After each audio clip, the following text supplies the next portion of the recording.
तो एक ऐसी दुनिया है जहाँ लोग पानी की बूंद बूंद को तरस रहे हैं। डेली का काम बिना पानी के करने पर मजबूर हैं। कैसे करेंगे, क्योंकि उन्हें पीने तक का भरपूर पानी नहीं मिल रहा। लेकिन जैसा हमेशा होता है ना, अमीरों के पास चाहे दुनिया में कैसी भी मुसीबत क्यों ना जाए, उन्हें परेशानी नहीं होती। वैसा ही कुछ यहाँ पर भी है दोस्तों। बड़ी बड़ी प्राइवेट कंपनी ने जमीन के अंदर पानी निकालने के लिए मशीन लगा दी है, क्योंकि अभी भी कहीं कहीं ऐसी जगह है जहाँ जमीन के अंदर से पानी निकाला जा सकता है। और उन जमीनों से जितना भी पानी निकलता है उसे शहरों में सप्लाई कर दिया जाता है, जहाँ पर अमीर लोग रहते हैं। लेकिन गरीब लोग बेचारे गाँव में रहने पर मजबूर है। उन्हीं गरीब लोग में होम्स परिवार भी रहता है दोस्तों, जिसमें पिता अर्नेस्ट, माँ कैथरीन, बड़ी बेटी मैरी और छोटा बेटा जेरोम शामिल है।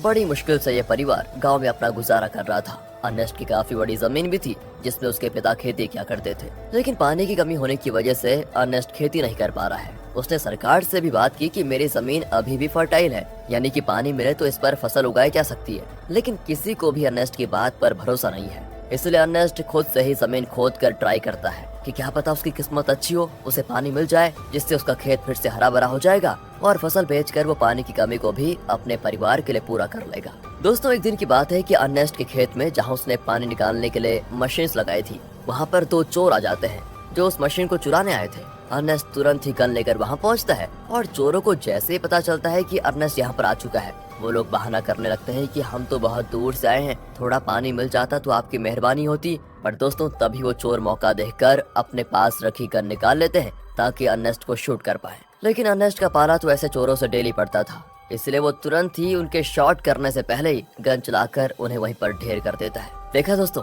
ऐसा हाल हो गया है पानी के लिए कि एक दूसरे की जान लेने पे तुले हुए हैं लोग। अर्नेस्ट अपनी मशीन को चेक करने आता है, लेकिन बेचारे को पता चलता है कि यहाँ से जो थोड़ा बहुत पानी निकलता था वो भी खत्म हो चुका है। इसका मतलब कि अब उसे दूसरी जगह फिर से गड्ढा खोदकर मशीन लगानी होगी ताकि वहाँ से पानी निकाला जा सके। अर्नेस्ट अब जेरोम के साथ वाटरमैन के पास जाता है। दोस्तों, वाटरमैन ऐसे लोगों का ग्रुप है जो प्राइवेट कंपनी के लिए काम करते हैं, बड़ी बड़ी मशीनों को लगाना ताकि अंदर से पानी निकाला जा सके, और ये पानी शहर में सप्लाई किया जाता है। वैसे अर्नेस्ट इन लोगों को शराब या खाने पीने की चीजें डिलीवर करने का काम करता है। वो शहर से सारी चीजें अपने गधे पर लाद कर लेकर आता है और इन वाटरमैन को दे देता है। उन्हीं वाटरमैन में मैक्स नाम का एक आदमी भी शामिल है, जिससे अर्नेस्ट की थोड़ी अच्छी पहचान होती है। अर्नेस्ट मैक्स से कहता है कि देखो भाई, तुमने यहाँ बड़ी मशीन लगाने का काम शुरू कर दिया है। यहाँ से थोड़ी दूर मेरा खेत है जहाँ पानी आता था वैसे, लेकिन तुम्हारे यहाँ वो बड़ी मशीन लगाने की वजह से जो थोड़ा बहुत पानी मेरे खेत को मिलता था, अब वो भी बंद हो गया है। क्या तुम अपनी इन बड़ी मशीनों की लाइन दूसरी जगह नहीं लेकर जा सकते?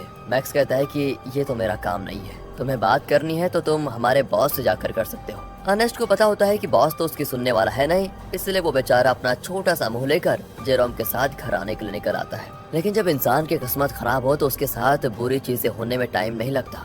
ऐसा ही अर्नेस्ट के साथ भी हो जाता है। आते समय उसके गधे का पैर पत्थर से टकराने की वजह से वो नीचे गिर जाता है और गिरने की वजह से उसकी एक टांग टूट जाती है। बेचारा गधा प्यास से पहले परेशान था, टांग टूटने से उसको और तड़पन होती है। इसलिए अर्नेस्ट उसकी तकलीफ को खत्म करने के लिए मजबूरन उससे वही मार डालता है। दोस्तों, क्या करता बेचारा। इसके बाद वो एक ऑक्शन हाउस में आता है जहाँ पुराने रोबोट्स को रिपेयर करके बेचा जाता है। अर्नेस्ट ऐसे एक रोबोट को खरीदने आया था ताकि आगे से वो डिलीवरी का काम संभाल पाए। साथ ही ऑक्शन में फेलम नाम का बंदा भी रोबोट पर बोली लगाने आता है। लेकिन आखिर में अर्नेस्ट को वो रोबोट मिल जाता है, जिसे पाकर अर्नेस्ट और जेरोम बड़े खुश होते हैं कि चलो कुछ तो काम की चीज आई हाथ में। इसके बाद दोनों हॉस्पिटल आते हैं जहाँ कैथरीन रहती है। कुछ समय पहले एक दुर्घटना का शिकार हो गई थी कैथरीन, इसलिए वो चल फिर नहीं पाती। इसलिए हॉस्पिटल में वायर के जरिए कैथरीन को रखा जाता है। वायर मतलब जो कैथरीन को चलने में मदद करते हैं। अब देखिए, अर्नेस्ट के पास इतने पैसे तो है नहीं कि वो वायर का सिस्टम खरीद कर घर लेकर आ पाए, इसीलिए वो और उसके परिवार के लोग हॉस्पिटल में ही कैथरीन से मिलने आए जाया करते हैं। अब हॉस्पिटल के बाहर अर्नेस्ट की मुलाकात रॉबी नाम के बंदे से होती है, जो अर्नेस्ट का बढ़िया दोस्त है, काफी ज्यादा करीबी है। उसके पास तो रहने के लिए घर तक भी नहीं है, साथ ही वो दिमाग से भी थोड़ा कमजोर है। इसलिए अर्नेस्ट उसके पास जो थोड़ा बहुत पानी होता है वो रॉबी और उसके परिवार को दे देता है, क्योंकि भले ही अर्नेस्ट के पास भी पानी की कमी है, लेकिन बंदे का दिल बहुत बढ़िया है यार। अब वहाँ से अर्नेस्ट जैसे ही घर आता है ना, उसके पास फेलम पहुँच जाता है, जो उससे कहता है कि मुझे तुम्हारा रोबोट चाहिए, कुछ जरूरी काम है। अर्नेस्ट को पता था कि फेलम एक नंबर का बदमाश आदमी है, वो रोबोट वापस करने में नाटक करेगा। इसीलिए दोस्तों, अर्नेस्ट रोबोट देने से साफ मना कर देता है। साथ ही दोस्तों, मैं आपको बता दूं कि फेलम और अर्नेस्ट की बेटी मैरी का एक दूसरे के साथ चक्कर चल रहा है। अर्नेस्ट ने कई बार मैरी को समझाया कि वो फेलम से दूर रहे, वो अच्छा इंसान नहीं है, लेकिन मैरी है कि सुनने को तैयार ही नहीं होती। फिल्म की वजह से वो तो अपने पिता से भी नफरत करने लगी है। बताओ दोस्तों, माँ बाप कभी गलत होते हैं क्या? जो बच्चे माँ बाप की बात नहीं मानते उनके साथ तो बुरा होता ही है। कहीं मैरी के साथ भी कुछ बुरा ना हो जाए। खैर आगे देखते हैं। अगले सीन में अर्नेस्ट एक और जगह गड्ढा खोद रहा होता है, इस उम्मीद में कि शायद वहाँ से कुछ पानी निकल जाए, लेकिन बड़ी मशीनों के पाइपलाइन के कारण आसपास का पूरा इलाका सूखा पड़ चुका था। इसलिए अर्नेस्ट को यहाँ भी निराशा का सामना करना पड़ता है। साथ ही गड्ढा खोदने के दौरान अर्नेस्ट जेरोम से बात कर रहा होता है। वो कहता है, जब मैं शहर गया था वहाँ मैंने एक लड़की को देखा जिसके बाल तो छोटे हैं लेकिन देखने में बहुत सुंदर है। तुम तो बेटा बड़े हो चुके हो, कहो तो तुम्हारी बात करवा दो उससे। मैं नहीं जानता कि इस हालत में हम कब तक जिंदा रह पाएंगे, इसलिए हमारे पास जो भी पल बचे उन्हें अच्छे से जी लेना चाहिए हमें। और दोस्तों ऐसे ही बाप बेटे आपस में बात करते हुए कुछ टाइम एक दूसरे के साथ बढ़िया तरीके से बिताते हैं। इसके बाद अर्नेस्ट जैसे ही घर आता है, मैरी उससे कहती है, मुझे पैसे चाहिए पापा, मैं फिल्म के साथ जा रही हूँ, मुझे यहाँ पर बहुत घुटन हो रही है। अर्नेस्ट कहता है, घुटन हो रही है? मैंने बचपन से तुम्हें पाल पोस के बड़ा किया, सब कुछ देने की कोशिश की तुम्हें, और फिर भी तुम ऐसी बातें कर रही हो? मैरी तो ऊपर से जवाब देती है, कहती है, हम यहाँ पर जी नहीं रहे, सरवाइव कर रहे हैं और मुझे ऐसी जिंदगी चाहिए ही नहीं। अर्नेस्ट के लाख समझाने पर भी जब मैरी नहीं मानती तो अर्नेस्ट मैरी को कमरे में बंद करके खिड़कियों पर कीड़े लगा देता है ताकि वो फिल्म से मिल ना पाए। अब अर्नेस्ट जैसे सप्लाईज लेने के लिए शहर जाने वाला होता है, तभी उसको पता चलता है कि रोबोट गायब है। ये देखकर उसकी हालत खराब, वो परेशान हो जाता है। वो समझ चुका था कि ये काम तो फिल्म के अलावा कोई दूसरा कर नहीं सकता। वो वहाँ से तुरंत वाटरमैन के पास आता है ताकि उनसे पूछ सके कि क्या फिल्म यहाँ पर आया था कि नहीं। पर वहाँ पर आते ही मैक्स और बाकी वाटरमैन मिलकर अर्नेस्ट पर धावा बोल देते हैं दोस्तों, और जमकर उसकी पिटाई करने लगते हैं। उनका कहना होता है कि तुमने हमारी सप्लाई चुराई, जो हमारी मेहनत की कमाई थी, जिसे तुमने शायद कहीं और बेच दिया होगा। अर्नेस्ट कहते हैं, अरे ये क्या कह रहे हो तुम? मैं खुद यहाँ तुमसे पूछने आया था कि क्या फिल्म मेरा रोबोट लेकर यहाँ आया था या नहीं, लेकिन उल्टा तुम लोग मुझे ही मार रहे हो। दोस्तों अर्नेस्ट यहाँ पर समझ चुका था कि जरूर फिल्म ने शहर से मेरे बदले सप्लाईज ले ली और उसे वाटरमैन को देने के बजाय चुरा कर कहीं और लेकर चला गया। इसलिए दोस्तों अर्नेस्ट जैसे तैसे वाटरमैन से पीछे छुड़ाकर फिल्म को ढूंढने के लिए निकल जाता है, जो उसे मिल भी जाता है। साथ ही अर्नेस्ट का शक भी सही था, उसने ही सप्लाईज चुराई थी दोस्तों, जिससे वो बड़े आराम से खा पी रहा था। इसलिए अर्नेस्ट गन पॉइंट पर लेकर फिल्म को डरा देता है और उसे वाटरमैन के पास ले जाने लगता है, ये बताने के लिए कि सप्लाईज मैंने नहीं, फिल्म ने चुराई थी। आगे बढ़ते हुए दोनों काफी ज्यादा थक चुके थे। अर्नेस्ट सबसे ज्यादा थक चुका था और साथ ही साथ उसका पानी भी खत्म हो चुका था। इसीलिए दोस्तों फिल्म अर्नेस्ट को बहकाने की कोशिश करता है कि मैंने सप्लाईज की थोड़ी शराब पी ली थी और थोड़ी बची है, मेरी मानो तो बची हुई शराब हम दोनों आधा आधा बांट कर पी लेते हैं। ज्यादा से ज्यादा वाटरमैन क्या करेंगे, मुझे मारेंगे ही ना, लेकिन अगर हमने पिया नहीं तो हम प्यास से जरूर मर जाएंगे। इस पर अर्नेस्ट मान जाता है, लेकिन जैसे ही वो फिल्म को रस्सियों से आजाद करता है, फिल्म उस पर ही हमला कर देता है। बेचारा अर्नेस्ट पहले से ही थका हुआ था और मार खाने की वजह से उसका काफी ज्यादा खून बहने लगता है। इसके बाद तो फिल्म जबरदस्ती बाकी सारी शराब अर्नेस्ट के मुंह में डाल देता है, ताकि जब वाटरमैन उसे देखे तो उन्हें यकीन हो जाए कि अर्नेस्ट ने ही सप्लाई चुराई थी और उसी ने उनकी शराब पी ली। इतना ही नहीं दोस्तों, फिल्म अर्नेस्ट को मार मार कर रोबोट के साथ ही रस्सी से उसको बांध देता है, ताकि दुनिया को लगे कि रोबोट ने आउट ऑफ कंट्रोल होकर अर्नेस्ट पर हमला कर दिया, जिससे उसकी जान चली गई। और होता भी ऐसा ही है, बेचारा अर्नेस्ट मारा जाता है दोस्तों। और सभी लोगों को लग रहा था कि रोबोट ने अर्नेस्ट की जान ली। दोस्तों हमेशा अच्छे लोगों के साथ बुरा ही क्यों होता है यार। अगले सीन में जेरोम अपने पिता को खोने के बाद बहुत उदास बैठा होता है। वो सारा गुस्सा रोबोट पर उतार कर उसे तोड़ने की कोशिश कर रहा होता है, क्योंकि अभी तो उसने ये मान लिया है कि रोबोट ने ही उसके पिता की जान ली। लेकिन हम सब जानते हैं कि सच्चाई क्या है। तब वहाँ पर फिल्म आकर जेरोम से कहता है, रोबोट को तोड़कर क्या मिलेगा, ये आगे चलकर हमारे ही काम आएगा, इसलिए इसको तोड़ो मत और तुम चिंता मत करो, मैं हूँ ना, मैं तुम्हारे परिवार को संभाल लूंगा, तुम्हारे और मैरी का अच्छे से ख्याल भी रखूंगा। पता हो दोस्तों, कातिल मसीहा बनने की कोशिश कर रहा है। अगले सीन में दिखाते हैं कि फिल्म मैक्स के पास आकर कहता है,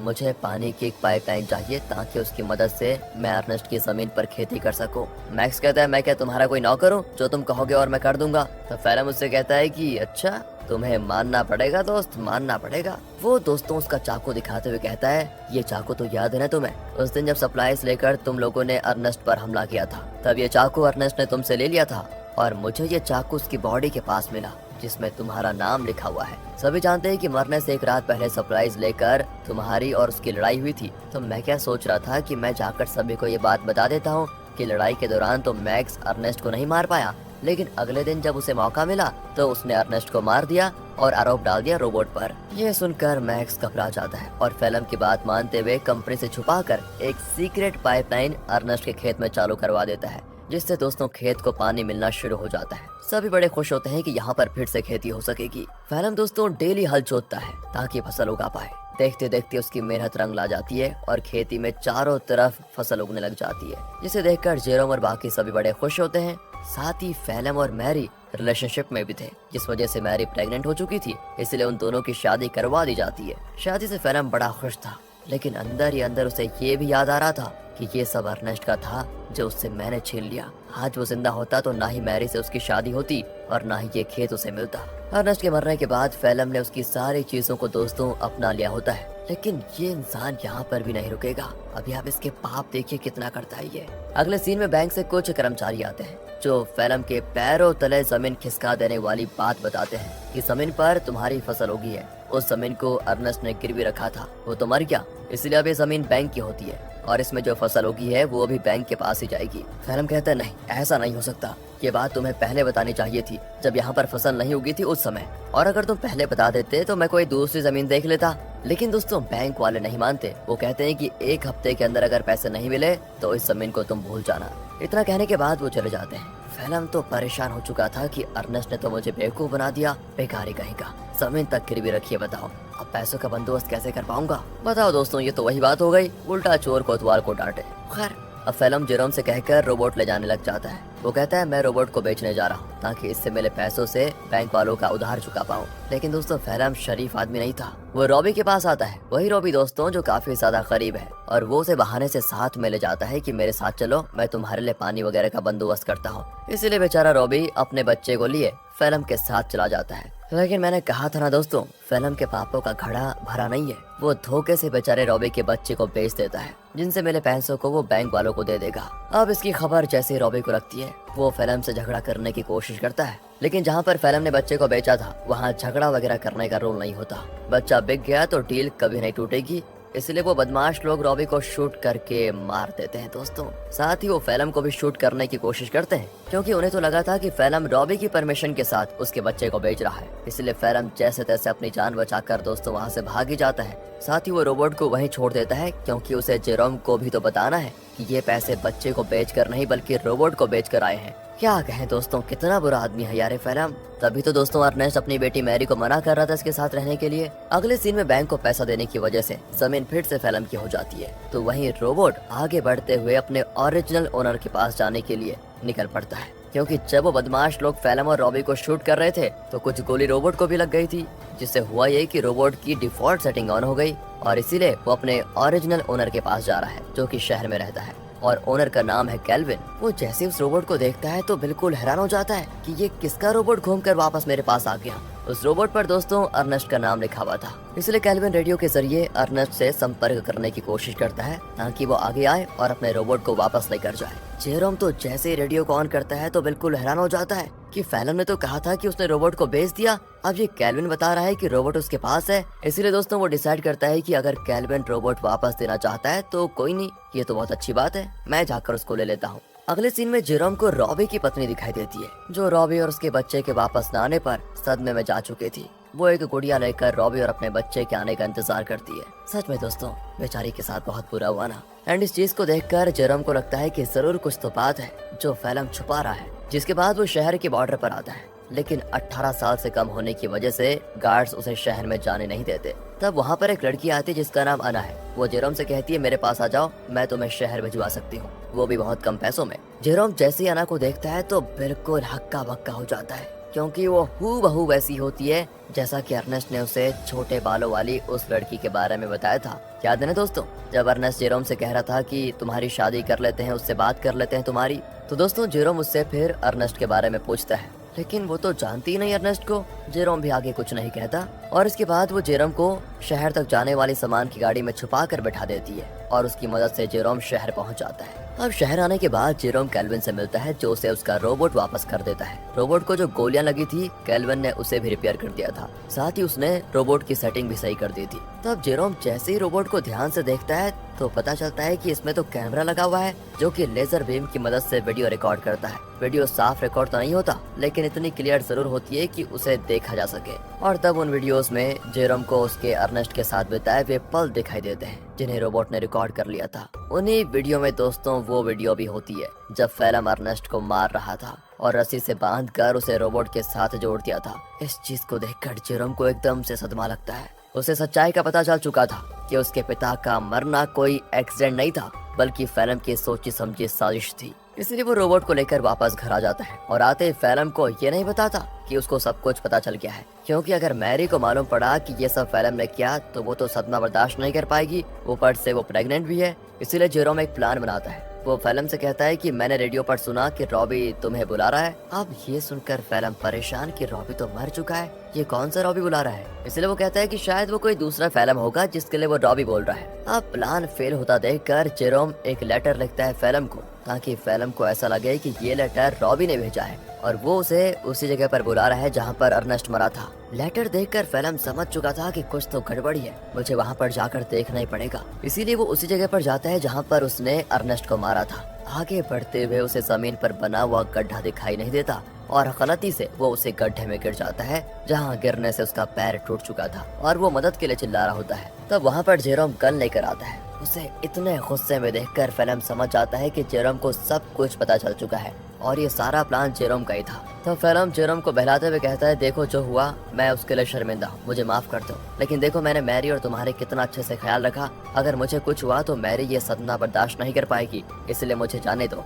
लेकिन जेरोम उसकी एक नहीं सुनता और सीधे फेलम को शूट करके मार डालता है। इसके बाद वो रोबोट की मेमोरी भी रेज कर देता है ताकि कभी मैरी ये सब कुछ देख ही ना पाए। वो नहीं चाहता कि मैरी कभी कुछ इसका सच जाने। कुछ दिन गुजर चुके थे। फेलम के घर न आने पर मैरी बहुत परेशान होती है। जेरोम कहता है कि वो अच्छा इंसान कभी था ही नहीं, तुम्हें छोड़कर वो भाग गया। और ये सुनकर मैरी एकदम उदास हो जाती है और अपने दिल से फेलम के लिए प्यार खत्म कर देती है। दोस्तों उल्टा वो उससे नफरत करने लगती है। जेरोम ने बड़ी शांति से अपना बदला ले लिया। इसके बाद जेरोम और मैरी घर चलाना शुरू करते हैं, क्योंकि खेत उन्हें मिल चुका था। उन्हीं फसल को बेचकर वो पैसे जमा करेंगे ताकि अपनी माँ को हॉस्पिटल से घर लेकर आए। और इसी